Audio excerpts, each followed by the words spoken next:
Olha só, a política reforma trabalhista que vai entrar em vigor neste sábado vai mudar o andamento das ações na justiça. A nova lei manda o trabalhador que perder a causa pagar o custo do processo.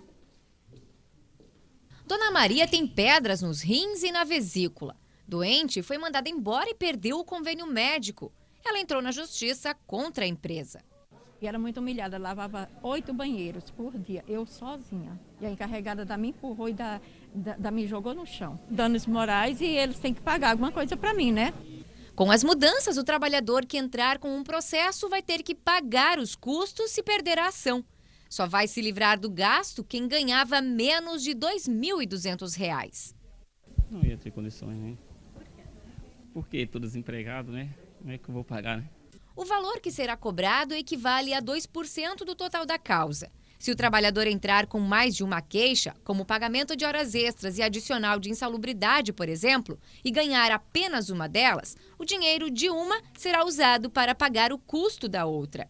Ele também terá que pagar os honorários dos advogados da empresa e as perícias que não comprovarem a denúncia. Cada uma deve custar cerca de R$1.000. Eles não teriam condições de arcar com esse alto custo, de perícia, e honorários não. Os processos trabalhistas terão um prazo de prescrição. Se a parte que perder não pagar o que deve em 2 anos, a ação é anulada.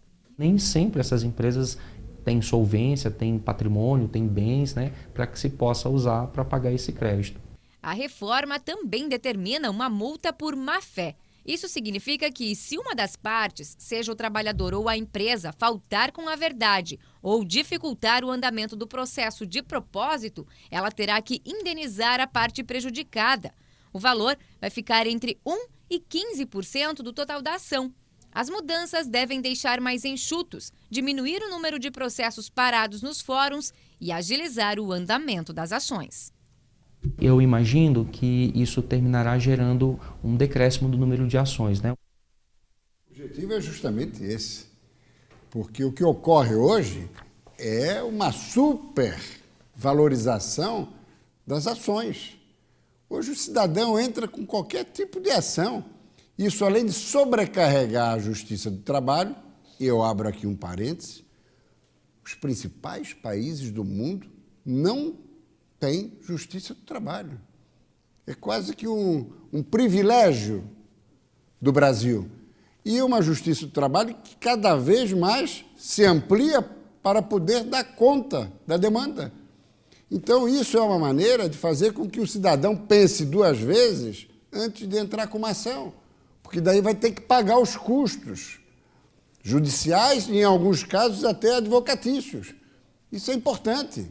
Isso é importante enxugar, não pode virar uma indústria o cidadão querer a todo momento entrar com a ação como que fosse para, de alguma maneira, provocar e conseguir receita às custas de empresários e até mesmo de uma Justiça do Trabalho que é muito onerosa no país, Yudiane. Com certeza. Prisco, e a reforma ministerial prevista para abril pode ser antecipada para janeiro? Pode ser antecipada porque a base aliada, Yudiane, está em frangalhos. Depois de 2 votações de denúncias patrocinadas pela Procuradoria-Geral da República, a base aliada começa a pensar o quê? Nas eleições do ano que vem, no desgaste dos votos para preservar no poder Michel Temer, e agora querem uma recomposição. Já levaram emendas parlamentares, já levaram recursos para os seus estados, mas agora querem também cargos federais, mas começando lá de cima, no primeiro escalão. E vamos aqui ao telão, Grazi, onde nós temos aqui a reforma ministerial. O que estava imaginando o presidente Michel Temer? Abril. Por que abril? Porque ali, 6 de abril, 6 meses antes das eleições, é o prazo fatal de desincompatibilização. O que é esse palavrão? É o prazo fatal para deixar o cargo e não se tornar inelegível, podendo participar das eleições. Mas, diante da pressão de setores da base aliada, Michel Temer já reavalia o cronograma e pode antecipar para janeiro a reforma ministerial. Por quê? Porque também o PSDB está rachado. Metade da bancada está com o governo, metade contra. Assim foi na votação das denúncias. Tem um grupo que deseja sair do governo, o outro deseja permanecer. O que quer sair, Tasso Gereissati, que quer permanecer, Aécio Neves.